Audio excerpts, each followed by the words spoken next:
नमस्कार। आज हम समाज की एक ऐसी शक्ति के बारे में बात करेंगे जो अक्सर हमारी नज़रों से ओझल रहती है, पर समाज को चुपचाप आकार देती है। यह न तो सरकार है और न ही बाजार, ये है नागरिक समाज।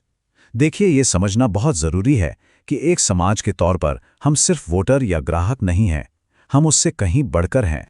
जरा सोचिए, जब हम समाज के बारे में सोचते हैं तो अक्सर दो ही बड़ी ताकतें हमारे दिमाग में आती हैं। एक तरफ है सरकार जो कानून बनाती है और दूसरी तरफ है बाजार जो मुनाफे पर चलता है। पर सवाल यह है कि क्या समाज बस इन्हीं दो पहियों पर दौड़ता है? इन दोनों के दायरे से बाहर एक नागरिक के तौर पर हमारी सामूहिक शक्ति कहाँ है? यही सवाल हमें नागरिक समाज की अवधारणा तक लेकर आता है। तो उस सवाल का जवाब हमें मिलता है एक तीसरे क्षेत्र में। चलिए अब औपचारिक रूप से समझते हैं कि ये नागरिक समाज आखिर है क्या। अगर सरल शब्दों में कहे तो नागरिक समाज उन सभी समूहों का एक ताना बाना है जिन्हें लोग अपनी मर्जी से बनाते हैं। इसकी सबसे बड़ी पहचान यही है कि ये राज्य और बाजार के नियंत्रण से पूरी तरह आज़ाद होता है। जैसे वो गैर सरकारी संगठन यानी एनजीओज जो पर्यावरण के लिए लड़ते हैं, या फिर वो सामुदायिक समूह जो अपने मोहल्ले को बेहतर बनाने के लिए काम करते हैं, ये सभी नागरिक समाज का ही हिस्सा हैं। अब इन तीनों के बीच का फर्क समझना बहुत जरूरी है। देखिए, जहां राज्य कानून और सत्ता के दम पर चलता है, वहीं व्यापार का सिद्धांत सिर्फ लाभ कमाना है। इन दोनों से एकदम अलग नागरिक समाज की नींव स्वैच्छिक भागीदारी और सामाजिक भलाई पर टिकी होती है। ये एक स्वतंत्र और उतना ही महत्वपूर्ण क्षेत्र है। तो एक मजबूत नागरिक समाज की पहचान होती कैसे है? इसकी पहचान कुछ जरूरी तत्वों से होती है। इनमें उसकी स्वतंत्रता और स्वायत्तता से लेके समाज के प्रति उसकी जवाबदेही और न्याय के सिद्धांत तक शामिल हैं। अगले कुछ हिस्सों में हम इनमें से सबसे महत्वपूर्ण तत्वों को और गहराई से समझेंगे। ये हमारी आगे की चर्चा का एक तरह से खाका है। चलिए सबसे पहले उन दो आधारशिलाओं को समझते हैं जिन पर नागरिक समाज की पूरी इमारत टिकी हुई है। ये हैं स्वतंत्रता और स्वैच्छिकता। इनके बिना सच कहूं तो नागरिक समाज की कल्पना भी नहीं की जा सकती।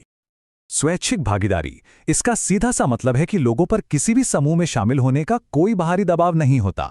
वे अपनी इच्छा से अपने साझे हितों या लक्ष्यों के लिए एक साथ आते हैं, और यही स्वैच्छिक जुड़ाव नागरिक समाज को उसकी असली ताकत और प्रामाणिकता देता है। और दूसरा स्तंभ है स्वायत्तता, यानी ये संगठन सरकारी या व्यापारिक हितों के दबाव से मुक्त होकर काम करते हैं। यही आज़ादी उन्हें समाज के उन मुद्दों पर बेबाकी से आवाज़ उठाने की शक्ति देती है जिन पर सरकार या बाजार अक्सर चुप रहना पसंद करते हैं। ठीक है, तो जब ये समूह स्वतंत्र होते हैं तो वे समाज में करते क्या हैं? आइए अब नागरिक समाज की जो सक्रिय भूमिका है उसे परिभाषित करने वाले तत्वों पर एक नज़र डालते हैं। नागरिक समाज का मुख्य उद्देश्य कभी भी व्यक्तिगत लाभ कमाना नहीं होता, बल्कि सार्वजनिक भलाई के लिए काम करना होता है। इन संगठनों का एक ही लक्ष्य होता है, समाज में सकारात्मक बदलाव लाना, सामाजिक न्याय को बढ़ावा देना और समानता स्थापित करना। वे एक तरह से समाज की सामूहिक चेतना के प्रहरी के रूप में काम करते हैं।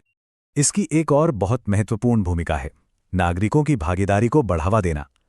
नागरिक समाज लोगों को एक ऐसा मंच प्रदान करता है जहां वे सार्वजनिक नीतियों और फैसलों पर अपनी राय रख सकते हैं, अपनी बात कह सकते हैं। यह लोकतंत्र को सिर्फ कागजों से निकालकर जमीनी हकीकत बनाता है, जहां आम नागरिक भी शासन का एक हिस्सा बनते हैं। एक स्वस्थ नागरिक समाज हमेशा बहुलतावादी होता है। इसका मतलब है कि इस समाज में मौजूद अलग अलग विचारों, संस्कृतियों, पहचानों और हितों का प्रतिनिधित्व करता है। ये किसी एक आवाज का नहीं, बल्कि अनेक आवाजों का संगम होता है, जो एक जीवंत लोकतंत्र के लिए अत्यंत आवश्यक है। अब हम उन नैतिक सिद्धांतों पर आते हैं जो नागरिक समाज के लिए एक दिशा निर्देशक की तरह काम करते हैं। ये सिद्धांत ये सुनिश्चित करते हैं कि नागरिक समाज अपनी शक्ति का सही और जिम्मेदारी से इस्तेमाल करे। ये 4 सिद्धांत इसके मूल में हैं।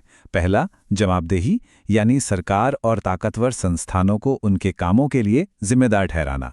दूसरा, नैतिक जिम्मेदारी, यानी अपने अधिकारों का इस्तेमाल दूसरों के अधिकारों का हनन किए बिना करना। तीसरा, न्याय और समानता, ताकि समाज में सभी के साथ निष्पक्ष व्यवहार हो। और चौथा, अपने संसाधनों का पारदर्शी प्रबंधन। तो इन सभी तत्वों को समझने के बाद अब हम इस बड़े सवाल पर आते हैं कि आखिर नागरिक समाज इतना महत्वपूर्ण क्यों है? ये सिर्फ कुछ संगठनों का समूह नहीं है, बल्कि एक जीवंत लोकतंत्र और एक स्वस्थ समाज की अनिवार्य शर्त है। संक्षेप में अगर कहा जाए तो नागरिक समाज किसी भी समाज की समृद्धि, न्याय और स्थिरता की नींव होता है। यह वो क्षेत्र है जहां नागरिक केवल दर्शक नहीं रहते, बल्कि समाज के निर्माण में सक्रिय भागीदार बनते हैं। और अंत में एक सवाल जिस पर विचार करना बहुत जरूरी है।